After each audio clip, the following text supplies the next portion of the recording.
Que feriez-vous si votre propre famille vous laissait tomber dans un froid glacial?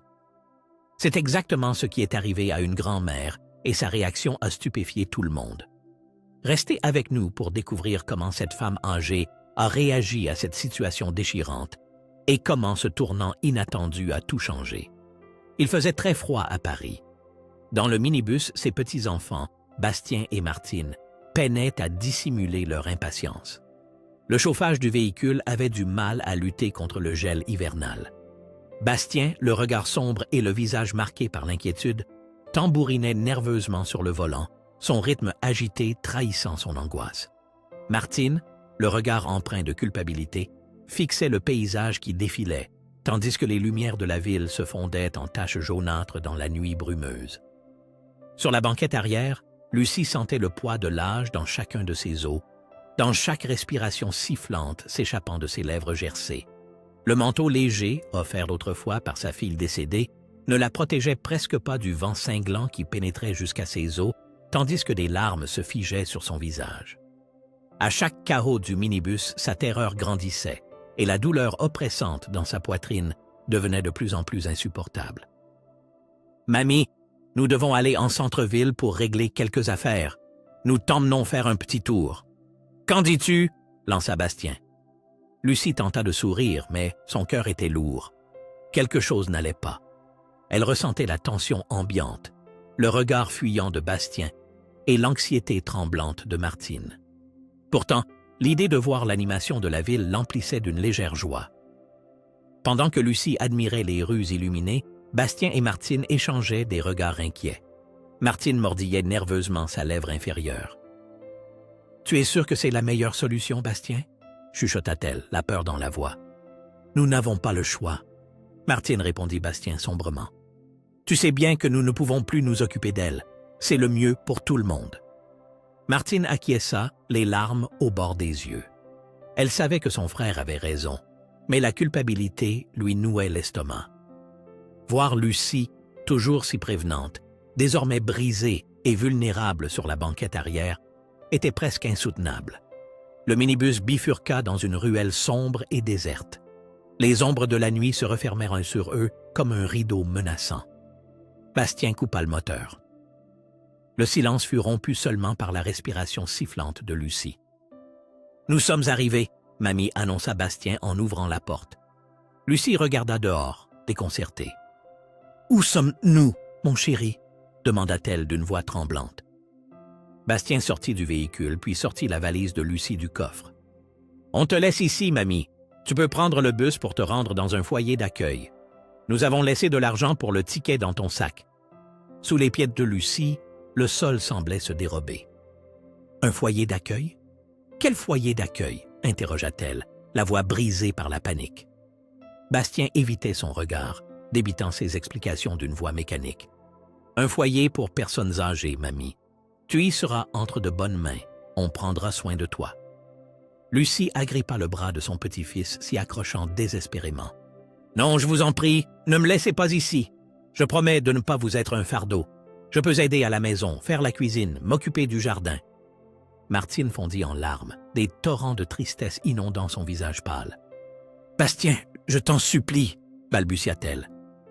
Mais son frère l'interrompit d'un geste. « Assez, Martine, nous avons décidé. C'est le mieux pour tout le monde. » Il se dégagea avec force de l'étreinte de Lucie. « Adieu, mamie. Prends soin de toi. » Ainsi, sans même un regard en arrière, Bastien et Martine regagnèrent le minibus et s'en allèrent, laissant Lucie seule dans la ruelle sombre et glaciale. La neige tombait sans relâche, déposant un fin linceul blanc sur la vieille dame abandonnée. Le vent rugissait avec fureur, emportant les rêves et les espoirs de Lucie, ne laissant derrière lui qu'un vide infini. La douleur de la trahison était insoutenable, étouffante. Lucie s'effondra à genoux dans la neige, et ses cris de détresse furent engloutis par la nuit glacée et impitoyable. Perdue et solitaire, Lucie erra dans les rues désertes de Paris. Les flocons de neige heurtaient son visage tels de minuscules aiguilles de glace. La vieille valise, devenue un fardeau insupportable, cognait contre ses jambes à chaque pas, symbole douloureux de sa vie brisée. Le vent hurlait à ses oreilles, tel un cœur fantomatique lui rappelant sa solitude. La ville, autrefois accueillante avec ses jolis cafés et ses vitrines illuminées, s'était transformée en un labyrinthe menaçant. Chaque coin de rue semblait être une impasse. Finalement, ses pas la menèrent dans une ruelle obscure, où la neige s'entassait en monticules semblables à des pierres tombales d'un cimetière abandonné. Lucie trébucha sur un sac poubelle et tomba à genoux dans la neige glacée. La douleur physique se mêla à sa souffrance morale, donnant naissance à un tourbillon de désespoir qui la submergeait. Elle ferma les yeux, ses larmes se mêlant aux flocons, créant un torrent amer et triste. « Mon Dieu, aide-moi » murmura-t-elle d'une voix éraillée, si faible qu'elle se perdait presque dans le vent. « Qu'ai-je fait pour mériter cela ?» Ces paroles résonnèrent en écho dans la ruelle désertée, un appel au secours silencieux. C'est alors qu'un chant doux et mélodieux, venant de loin, parvint à ses oreilles, comme s'il provenait d'un autre monde. Lucie ouvrit les yeux, la curiosité prenant le pas sur le désespoir. S'appuyant contre le mur glacé, elle se releva péniblement, chaque mouvement étant une lutte contre la douleur et le froid. Une église souffla-t-elle, le cœur empli d'un nouvel espoir. Le clocher, surmonté d'une croix, brillait telle une lueur au milieu des ténèbres, un signe divin dans la plus profonde des détresses. Lucie hésita un instant, partagée entre la peur et l'inconnu, et son désir de trouver un abri. Mais le souvenir de la trahison de ses petits-enfants la poussa à avancer. La porte de l'église était entr'ouverte et Lucie entra avec précaution. La chaleur l'enveloppa comme des bras protecteurs, tandis que l'odeur de l'encens et des cierges allumés l'apaisait. À l'autel, le Père Michel chantait un hymne empli d'espérance et de foi, sa voix grave et bienveillante emplissant la nef sacrée. La mélodie toucha Lucie au plus profond de son être, lui offrant un réconfort pour son cœur meurtri. Lucie s'assit sur un banc et se remit à pleurer. Chaque larme était un souvenir, un fragment de sa vie désormais en miettes. Elle se rappela son mari, Thomas, l'amour qu'ils partageaient, et les enfants qu'ils avaient élevés ensemble. Elle se souvint de Bastien et Martine enfant, courant partout dans la maison et remplissant les journées de joie. Aujourd'hui, ces images lui brûlaient l'âme comme des aiguillons. Le remords la rongeait. Avait-elle échoué comme mère et comme grand-mère? Avait-elle trop exigé en espérant que ses petits-enfants prendraient soin d'elle pendant sa vieillesse? Le doute la hantait, entraînant ses pensées dans un vortex sans fin d'auto-accusation. Le Père Michel, ressentant sa détresse, interrompit son chant et s'approcha d'elle. « Puis-je t'aider, ma fille ?» demanda-t-il d'une voix douce, pleine de compassion. Lucie leva vers lui son regard noyé de larmes et lui raconta son histoire. Elle parla de la trahison de ses petits-enfants, de l'abandon et de ses lettres cruelles, chaque mot ravivant ses blessures béantes. Le Père Michel l'écouta attentivement, affichant sur son visage une profonde tristesse et une compréhension sincère. « Tu n'es pas seule, Lucie, dit-il en lui prenant la main. Dieu est avec toi, il l'a toujours été, et cette église est un refuge pour tous ceux qui souffrent. Reste ici cette nuit, repose-toi, réchauffe-toi. Demain, nous trouverons comment t'aider. » Lucie le remercia de tout son cœur. Après de longues heures de tourmente, elle ressentait enfin un regain d'espoir. L'église, avec sa chaleur et son hospitalité, devint son foyer provisoire, un havre au milieu de sa vie en pleine tempête. Tandis que le Père Michel retournait à l'autel, Lucie ferma les yeux et pria, demandant la force nécessaire pour affronter un avenir incertain. L'Église, qui jusqu'alors lui était inconnue, devint désormais un abri où elle pouvait trouver réconfort et foi pour guérir ses blessures. La foi qui l'avait accompagnée toute sa vie donna à Lucie la force de se lever le lendemain matin, malgré la dureté du banc d'église où elle avait passé une nuit sans sommeil. Les cauchemars de la nuit l'avaient épuisée, mais la lumière de l'aube lui apportait un rayon d'espérance. Le Père Michel, au regard bienveillant et au sourire doux, la trouva devant le chœur, agenouillée près de l'autel, plongée dans une prière fervente. Il s'approcha sans bruit, respectant son recueillement. Lucie, sentant sa présence, leva vers lui des yeux embués de larmes. « Mon père, je me sens si perdue, et si seule, murmura-t-elle d'une voix douloureuse. Le Père Michel la prit tendrement dans ses bras. ces paroles réconfortantes agissant comme un baume sur l'âme blessée de Lucie. « Lucie, tu n'es pas seule. Dieu est avec toi, depuis toujours et pour toujours. Et cette Église est la maison de tous ceux qui le cherchent. » Lucie trouva du réconfort dans les paroles du prêtre et dans le soutien de la communauté paroissiale. Les fidèles, avec leurs mains rugueuses et leurs grands cœurs, lui offrirent une soupe chaude, du pain frais, des vêtements propres et de douces couvertures. Tous furent profondément touchés par son histoire et se relayèrent pour passer du temps avec elle, lui prodiguant des mots de réconfort et une sollicitude aimante. Lucie s'accommoda peu à peu de la vie de l'Église, cherchant dans la foi un refuge à sa souffrance. Elle aidait dans la cuisine, dressait la table pour les repas communautaires, assistait aux prières et aux messes, puisant la force de pardonner à ses petits-enfants et d'avancer. Un jour, alors qu'elle aidait à ranger la bibliothèque de l'Église, Lucie tomba sur un vieux livre relié de cuir, ses pages jaunies par le temps. C'était une Bible, remplie de notes griffonnées dans les marges par différentes mains. Lucie se plongea dans la lecture, emportée dans un univers de paix et d'espérance.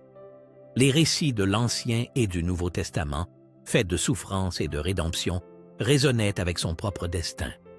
Les enseignements de Jésus lui procuraient un apaisement, chaque page l'amenant un peu plus loin sur le chemin de la guérison intérieure, où sa colère et sa douleur laissaient place à la miséricorde et au pardon. Portée par cette foi, Lucie décida d'écrire une lettre à ses petits-enfants. Avec l'aide du Père Michel, elle coucha sur le papier ses sentiments, exprimant avec sincérité la blessure causée par leur trahison tout en leur réaffirmant son amour inconditionnel. Les mots tremblants, tracés à la main, témoignaient de la force intérieure de Lucie et de sa capacité à pardonner. La lettre toucha profondément le Père Michel qui décida de la partager avec les fidèles lors de la messe dominicale.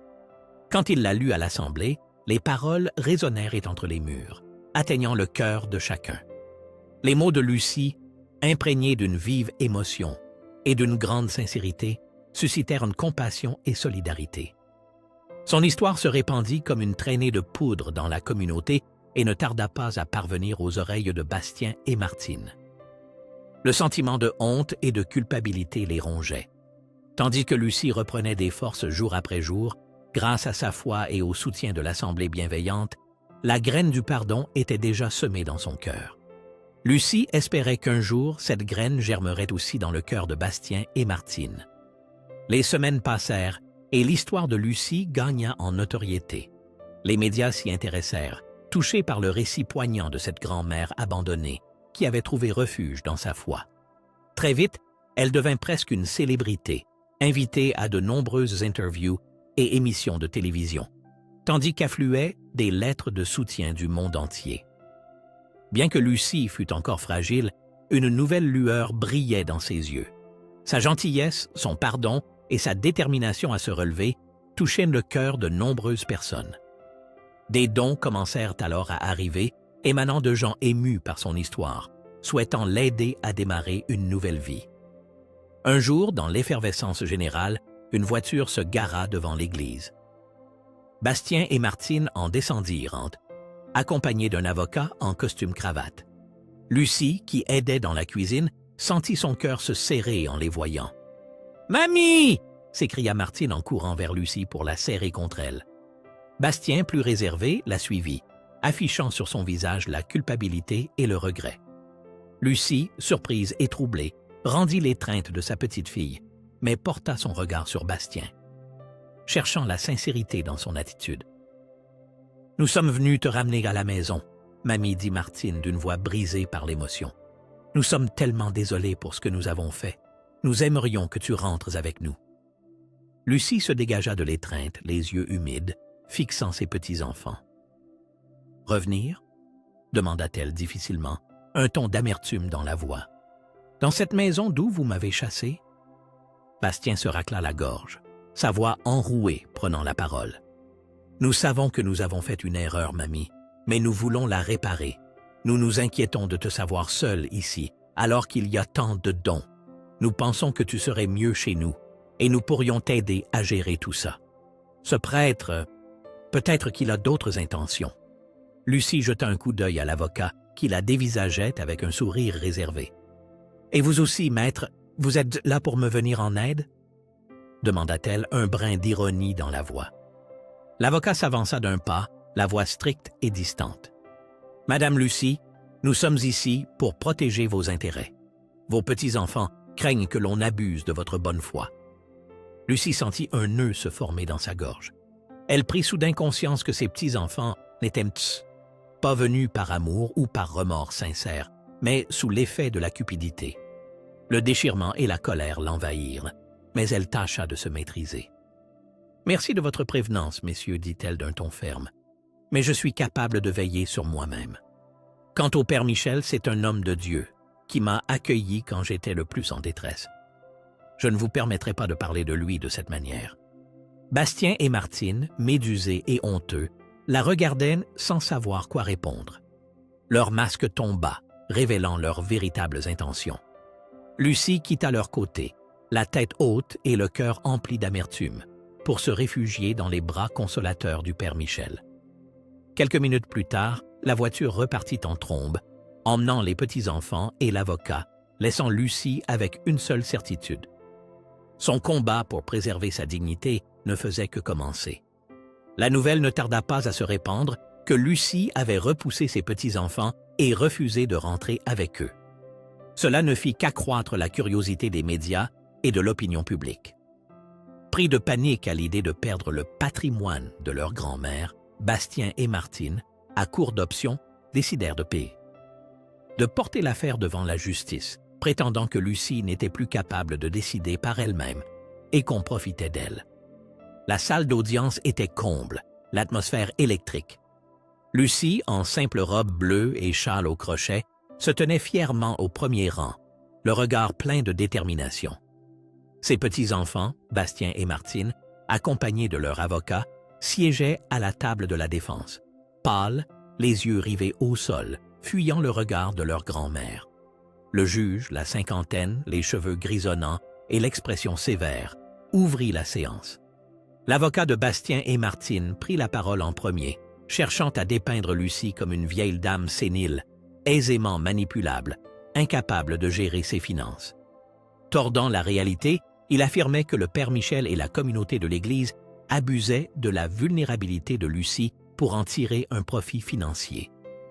Lucie écoutait en silence, les mains jointes sur ses genoux. À chaque mot offensant, la colère grondait en elle, mais elle se rappela les paroles du père Michel. Le pardon est la clé de la paix. Elle inspira profondément, puis puisa dans sa foi la force de faire face à cette nouvelle épreuve. Lorsque vint son tour de s'exprimer, Lucie se leva. Sa voix tremblait, mais elle raisonnait avec conviction. « Monsieur le juge, je ne suis pas une enfant. J'ai 82 ans et j'ai consacré ma vie à ma famille. J'ai été épouse, mère et grand-mère, et j'ai toujours fait de mon mieux. Mes petits-enfants m'ont laissée, seule et impuissante, comme si j'étais un poids superflu. Pourtant, je ne me suis pas laissé abattre. J'ai trouvé la force dans ma foi, dans l'amour de la paroisse et dans la bonté du père Michel. » Lucie s'arrêta un instant pour reprendre son souffle. « Je ne suis pas ici pour l'argent, monsieur le juge. Je veux la justice. Je veux que mes petits-enfants reconnaissent leurs fautes, qu'ils demandent sincèrement pardon et qu'ils comprennent que l'amour familial ne s'achète pas. » Ces mots, chargés d'émotion et de sincérité, emplirent dans la salle d'audience. Bastien et Martine, incapables de soutenir son regard, baissèrent la tête, des larmes roulant sur leurs joues. L'avocat, sentant la salle et les jurés réceptifs au témoignage de Lucie, comprit qu'il était en train de perdre. Après une courte pause, le juge rendit son verdict. Il déclara que Lucie était tout à fait apte à gérer ses propres affaires et n'avait pas besoin de tuteur. À ce moment-là, Bastien et Martine, en pleurs, supplièrent leur grand-mère de leur pardonner, reconnaissant leurs erreurs et implorant une nouvelle chance. Lucie, le cœur plein d'amour et d'indulgence, leur pardonna. Mais la blessure causée par leur trahison était profonde, et elle savait que reprendre confiance serait un long chemin. Elle décida toutefois de ne pas rentrer avec eux. Elle s'était construit un nouveau foyer au sein de l'Église auprès de personnes qui l'aimaient et la respectaient véritablement. Quelques mois plus tard, on organisa une fête à l'église. Lucie, rayonnante dans sa robe bleue, dansait une valse avec le père Michel. La musique douce et les sourires déclairaient la salle. Bastien et Martine, les yeux embués de larmes, contemplaient avec fierté leur grand-mère, dont la force et la persévérance leur servaient désormais d'exemple. L'histoire s'acheva sur les mots de Lucie qui résonnèrent dans le cœur et l'esprit de tous les présents. Le pardon est la clé du bonheur. Mais la famille n'est pas qu'une question de lien du sang. C'est avec ceux qui vous aiment et vous estiment vraiment que l'on forme une véritable famille. Gaétane.